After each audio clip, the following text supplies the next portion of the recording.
from the MCPLive.tv studios, located in downtown Conroe, it's the Conroe Art League, live. Hello and welcome to Cal Live, the show that introduces to you one by one the many talented artists of the Conroe Art League and to the beautiful art that they create.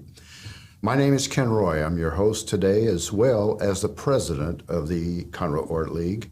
And today my guest is the wonderful, productive artist, Marla J Loss. Good morning, Marla. Good morning. Hi, Ken. How you doing? Wonderful. Until today, it's been a while since we've seen each other. I think maybe the last reception, which would have been a month ago. Right, right. You've been busy since that time? Yes, painting? I have been painting. Yeah? Well, good. And we're going to talk a lot about that. But first, folks may want to know a little bit more about you. And this always reveals that I don't really know a lot about you personally. Where are you from? Where do you live now? Family, if you want to talk about family, and then maybe where you went to school, high school, college, if you went to college. Right. So take it from there, Marla, and tell us about yourself. Well, I was born in Oklahoma. I was born in Altus, and I spent my childhood in Oklahoma City on an Air Force base there. My dad was in the Air Force. My family had a farm, a wheat farm, and cattle ranching operation in Mangum. Both sets of my grandparents lived there, and I spent summers there. No, very nice. So your father was in the Air Force. Right. But you didn't say, I'm a military brat. So did you have to move a lot, like a lot of military, every 3 years or so? We did move a little bit. My parents actually moved more before I was born, but because he was in the Air Force, we did move to Wichita Falls, and that's how we came to Texas when I was in middle school. Yeah. Yeah, not too far away from Oklahoma. Right on the border. Yeah. So from Oklahoma to Wichita Falls. Right.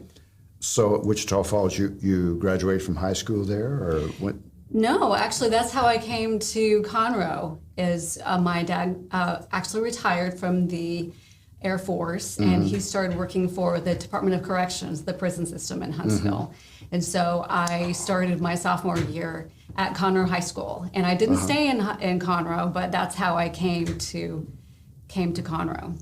So you mean you graduated from Conroe High, but Yes, you I didn't stay in Conroe then. You left and came back. Right. And you left for college, or you left? I did. Yes, I did. I went to Abilene Christian University, and that was a wonderful experience. Actually majored in graphic design and painting there, so I had sort of a double degree.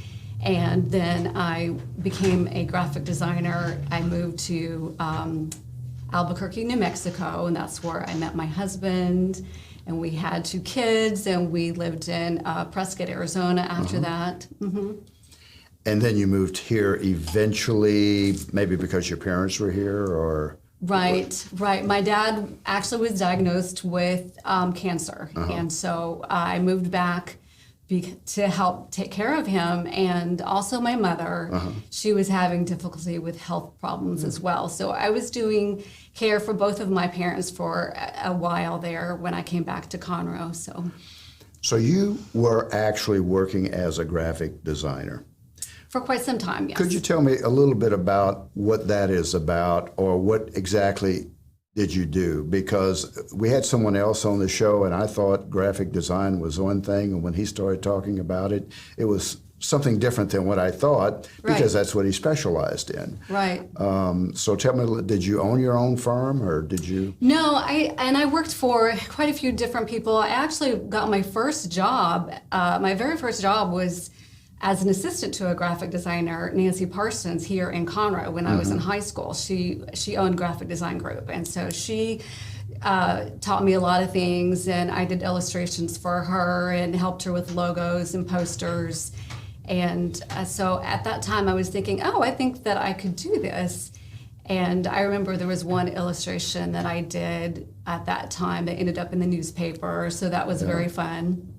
And then after college, that's what I was trying to do, to make money while I was actually painting on the side. And so I worked for a marketing firm, an advertising and marketing firm at first. And then I went to work for Albuquerque Woman magazine, which I was basically the art director. I was the only art person there, so I was doing everything. I like revamped the magazine, and I pasted it up and did all the advertisements. I did the illustrations. I did the instructions for the printer. Wow. And then I went on to work for a mega church called Hoffmantown Church in Albuquerque, and I was doing all of their posters and their marketing and their newsletters, and they had their own press and their own press man.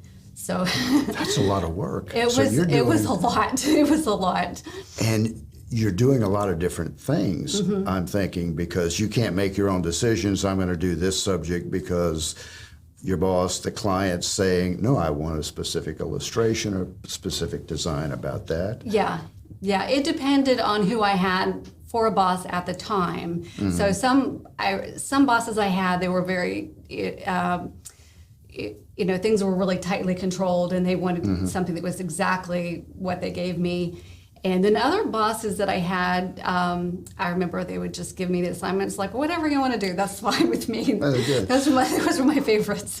Well, I say good, but sometimes that could be that was great. I loved it when that happened. Yeah, I could get real creative with it. Now, tell me if you agree with this statement. I've heard people that have been illustrators. You did some of that, yes, but you call yourself a graphic designer, but let's say you did illustration. Yes. I've heard people that were illustrators wanted to make fine art, and they intentionally left illustration or maybe even graphic design because they wanted to do fine art. Is that something that may have directed you or reinforced going into fine art, or no? No, it was really the other way for me. When I was in college, I was there because I was going into graphic design, and that's what I thought I could do. I never really saw myself as an artist, but when I had to take those classes, those drawing classes, because of my major. And so once I got into those classes, I realized, oh, wait a minute, this is what I really do. This is this is where I really excel. And those were the professors that really told me and encouraged me and made me realize that, hey, I'm really an artist. And so after that, I realized, okay, so the graphic design is what I really would like to do to support myself, but the painting is what I really want to do. Right. I think I recall you telling me that one time, is that somebody, because of your teachers and so on, you said one day, I accept it. I'm an artist, and that was, I guess, a vote of confidence for yourself to go into fine arts. Absolutely, yes. Okay, so in college you had graphic design, you had some drawing skills and so on. When you determined to go into, say, gravitate toward fine art, did you begin to study with anyone in particular to reinforce that? Or did you just work everything out on your own? Well, the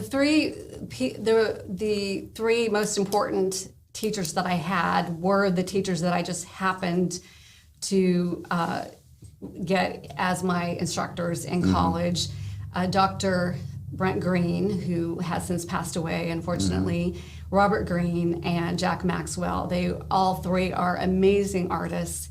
And they really honed my skills and mentored me and taught me composition and color and really how to develop a painting, told me that I needed to go on and do graduate work. So. And did you? No, but I think I still would like to, actually. Yeah, yes. Yeah. Never too late, as And the saying goes. Yeah, I did work with a couple of other instructors later on too. Actually, a few more. But most importantly, Chris Saper, who's an amazing portrait artist. She has done Janet Napolitano's portrait. And I worked with Leo Neufeld, who's an amazing realist. So. Okay, and I know from the portraits that you do that I see exhibiting at the Art League. So you took to that. Thank you. And some of the self-portraits, and maybe we'll talk about some of those a little bit later. So how do you work? Do you depend on the subject to inspire you, or do you have something about thought about composition and design first? So what inspires you? Is it the subject? Is it the composition? Does one come before? Is there an egg before the chicken, or chicken before the egg in your case? Right. Which one comes first for you? Both. The answer is both. Yeah. So sometimes I just look at a subject and I will just paint it. A lot of times, just to keep my skills up, I think that's very important to work from life. Sometimes I work from photos, but I think it's important to work from life. And then another way that I work is that I sometimes just see images in my head. I will just see the image in my mind's eye, and so then I will take my sketchbook and I will just sketch it out, and I will make notes and what the colors were that I saw and where the values are supposed to go, and so that I'll remember it. And so I get lots of these little thumbnails in my sketchbooks that I go back to and I make my paintings from. Very nice. Maybe we should have had a copy of one of your sketchbooks to look at as we're going through the interview. That would be interesting to see. Right. And I've heard that said about artists. They'll paint something and the grass won't be green, it'll be blue, and someone will say, but it's not green. And the artist will say, but that's how I saw it. It doesn't have to be green. Right. If I see blue, if I see purple in the sky, that's what I see, and I guess that's where the art comes in, versus painting what I see. Right, exactly. And as far as color goes, I don't really think of it more. I mean, I do think about the color some, but the value is more important than the color. And so I'm always really going for, rather than the color, I'm going, like, say, for the darkest. Like, I will pick purple just because it's the darkest color, and so that's my darkest value. So a lot of times I'll just use a really dark blue or a dark purple. So, and then also I will not go from the realistic colors that I'm looking at. I'll just pick out my pastels. And I'll say, oh, these are the 5 colors that I want to use in this painting. These are the colors that I like and that go together. And I don't want to really stray from those.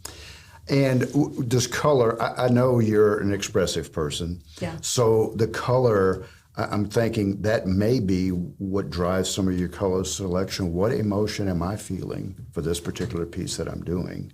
And I have to grab a color that matches that emotion. I don't really think about that, actually. All right, there goes my theory right out the window. All right. I do think about color schemes, though. I think about if it's going to be a complementary color scheme, or if it's going to be an analogous color scheme, and then, like, if I want it to be primarily blues and greens or whatever. So I do think a lot about the colors and how they're going to come across, whether what the emotion is going to be. I don't really think about that as much. I think the emotion comes from the way I paint it, like the kind of brushstrokes I make. Oh, interesting. Yeah. So you put yourself into it. Exactly, that way. Yeah, that way. Subject matter, portraits, I think, because I've seen them, but still life, landscapes, from memory, perhaps, or do you, I'm trying to think, have I seen a lot of still lifes or landscapes? I have done, I don't do landscapes quite so much. I kind of stick with animals, abstractions, people, and flowers. Those are my 4 subjects or things that I kind of jump around. I know you named some of the artists that were your teachers and professors. Do you have some artists, either historic or contemporary, that are kind of your heroes that you go back to those artists for inspiration? 1 or 2 that Absolutely, yes. I have lots and lots of heroes. Gustav Klimt is a big one for me. I just watched a YouTube special Really? on Klimt. Yes, amazing. And Henri Matisse. I love his color, so I get a lot of inspiration and color inspiration from him. Right. Gauguin, I'm inspired by his paintings, not by his life. He was kind of a bad guy. He was different. Yeah. He was. Yes. Yeah. Okay. Do you often work or sometimes work in a theme, doing a particular subject, many different interpretations, or? Yes, I do. Okay. And any theme in particular? Do you repeat them or?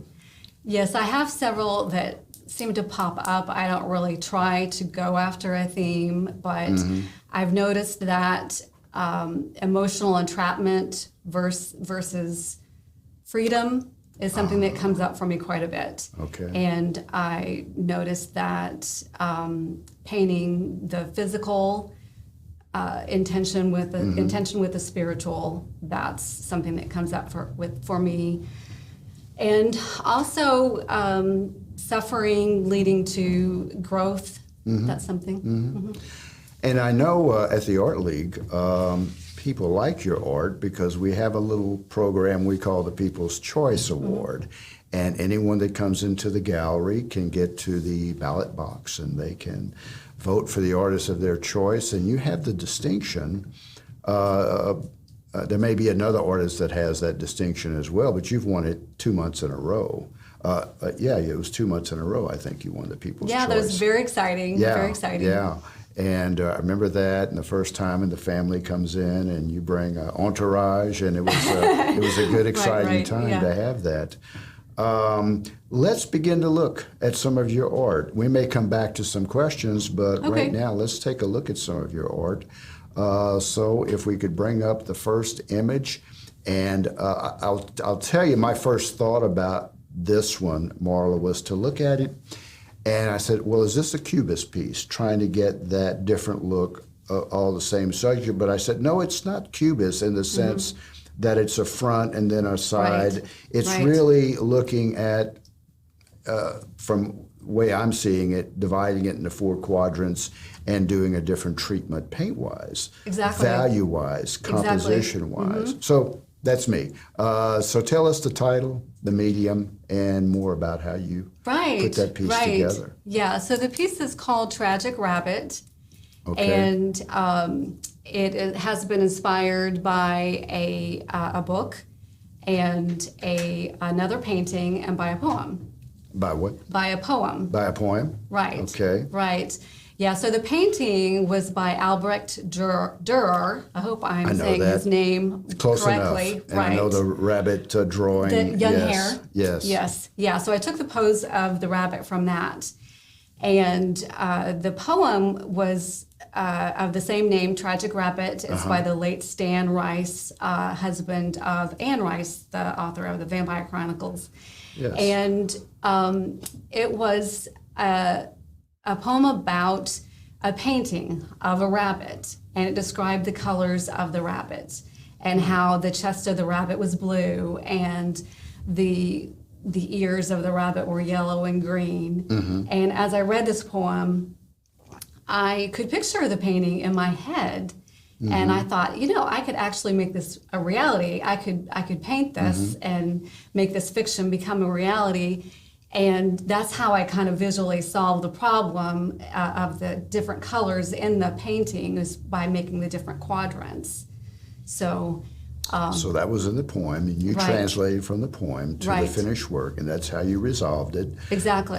Putting in the 4 quadrants. Right. Very nice. Very good. And I also was trying to show that the rabbit was trapped. So that it was sort of like a finite, a square is a finite kind of thing. And so I had the 4 squares in there. So it was not just that the rabbit was trapped, but the trap was part of the rabbit. Oh, nice. I'll have to look at that one again. And what medium was that, Marla? That's acrylic. That was acrylic. Okay. Let's bring up the next one. And this one, of course, is I like the contrast with the yellow background and the blue and the red, the purple, all up front. So that's just a really, to me, happy bouquet there. Thank you. And maybe Ken. it's not in a vase. I can't tell from this shot, but maybe it's wild. I don't know, but you tell me. The medium and what was the setting for it? Right. This is Scribble Bouquet, and this is a pastel.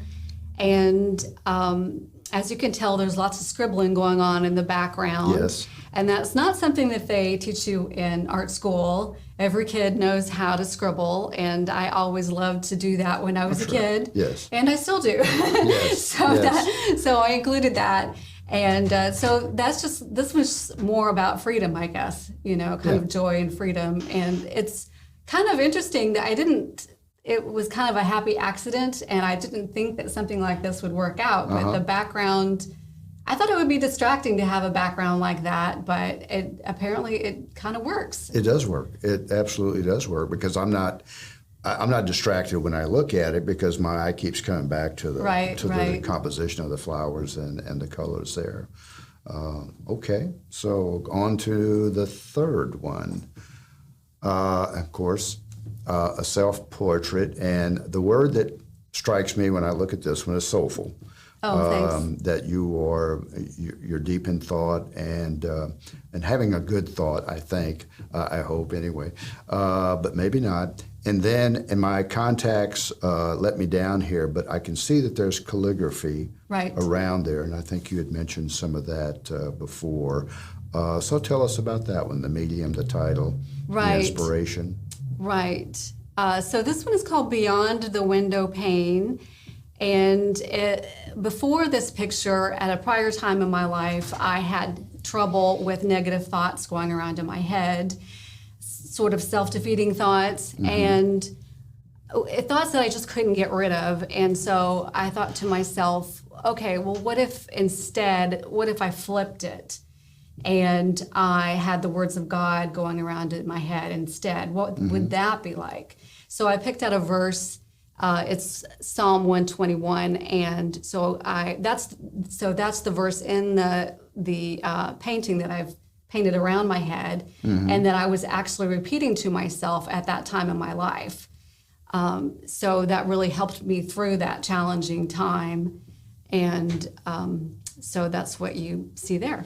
Do you recall the verse? The whole verse. Okay, so well, at least what goes around your right. I think it's my eyes will look up to the hills. Where does my help come from? My help comes from the Lord, the Maker of heaven and earth.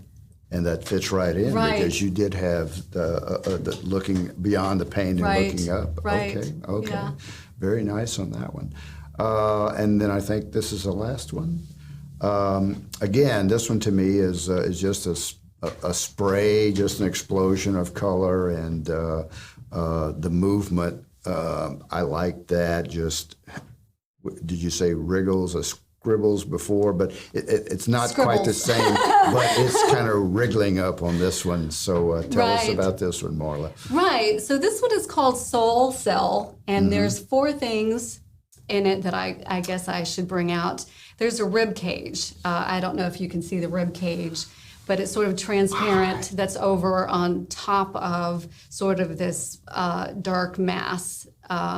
So the rib cage is actually looking kind of transparent. Yes? I think I did, when I saw it at home on my laptop, I think I recall saying that, because I had a picture from something else totally unrelated to this, which had a tree trunk and the root system, and then next to that was the spinal cord and the ribs, and I thought, wow, plant. Yes. And then you did the same thing, unrelated, but you did it. Right. I can't, but again, my eyes let me down here, but I do remember on the, looking at it, I did remember. I would love to see that piece, Okay. The piece that I'm referring to. Right, okay. yeah. So there's the rib cage, and that is over the top of a dark mass. It's kind of meant to be a root ball, things to be growing out of it.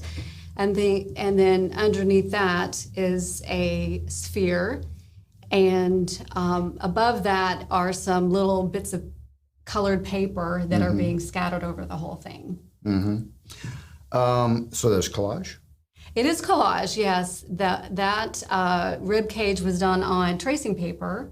It's pastel on tracing paper, so that was collaged on the top. And then those little piece of torn paper, those came from oil monotypes that I used to do and tear up. Oh, yeah. Nice. And I know verse, poetry, you said, is important to you, and the other self-portrait, there was the verse. Right. And I've seen other pieces that you've done where the verse is there. But the calligraphy in there, is that freehanding, or have you studied calligraphy to do that on your paintings? It's just freehand, right? Yeah, I haven't. Well, actually, I did a little bit of calligraphy when I was in high school, but yeah, I just kind of do it freehand, and it is a little difficult. I have to practice a lot to get it right. It's harder actually to write my own name sometimes than it is to paint something. And the calligraphy is freehand with a brush, I'm sure, or are you using some kind of a pen? I do it with a brush, yeah. Okay, well that's, my hat's off to you, because that has to be somewhat difficult to do. You do a lot of wonderful work. Do you do commissions? Can someone Absolutely. come to Marla Yes, and I love say, to do. yeah? Yes, I love to do commissions. I've done commissions in the past, and I've always loved working with other people. All right, and we'll come back later to how do people find your art, so maybe you can plug that when we talk about that toward the end. You're, of course, a member of the Conroe Art League.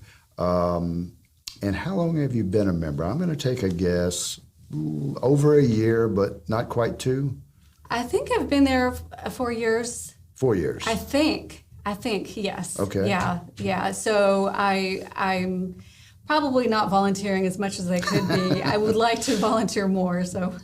And that was another question, was how do you contribute? I know if you do art and you put it in the gallery, obviously then you have to do docent duty. Yes. But are you involved in anything else with the Art League? Do you come to some of the figure drawing studio or to the portrait painting studio? Not a class, but just a studio. Do you do any No, any of not those right now, just activities? docenting. Okay. And I think this is kind of an odd question, but I'll ask it anyway. You produce a lot of art, right? And you sell some, but some you don't sell. What do you do with it? Are you putting it all over the walls in the house, or I giving it away, I do. I hang it salon style, and I have a very large wall in my house that I hang all the larger pieces on. I try to submit things as much as I can now. Right now, I've been really getting my website up to where it needs to be and putting prints on my website. But I do also have an inventory closet, and I'm working up to doing a one-person show eventually. Yeah, so I want to get enough pieces so that I have enough to do a good show that has a good theme to it. Yeah. And I'll do a plug for the Art League. You know, we do have a feature wall. Yes. And that's available. Right. To put some of your works there. Just keep it in mind. Yes. But that's a nice segue, since you talked about getting your art out. Where can viewers find your art? Right. Well, I would love for people to come to my website. That's the best place. Okay. marlajloss.com. And I have created an online gallery with collections that people can browse. And there are art stories, so you can see what the inspiration was for each piece. You can see what's available as an original. You can buy prints. There are little buttons for the prints that you can auto-magically order a print. Yeah. So that's very exciting. And you're shipping, Marla? They for the prints that are already up there available, they automatically go out. They automatically ship. Yes. Okay. And at the Art League, again, we have a site, a page on our website called Featured Artist, and I'm pretty sure you're there with some of your images there. Right, yes. So everyone, you can go to Marla's website. Tell me that website again. I may have forgotten it already. marlajloss.com. They can also follow me on Instagram, Marla J Loss Artist, and for Facebook. And Facebook. Yes, I also, as well as the Conroe Art League, I also show with the Woodlands Art League. Okay. And we always have an exhibit going on at the community center there at Lake Robbins, as well as, yes, we love people coming to the Conroe Art League on 127 Simonton Street. Yes, yes. And And downtown. that's a nice, yes, that's a nice segue. So to see Marla's art, as well as the art of other members of the Conroe Art League, please visit us at the Best Little Art Gallery in historic downtown Conroe. We are at 127 Simonton Street, open Tuesday through Saturday from 11 a.m. to 4 p.m. Join us there, please, to create, appreciate, and learn. Thank you.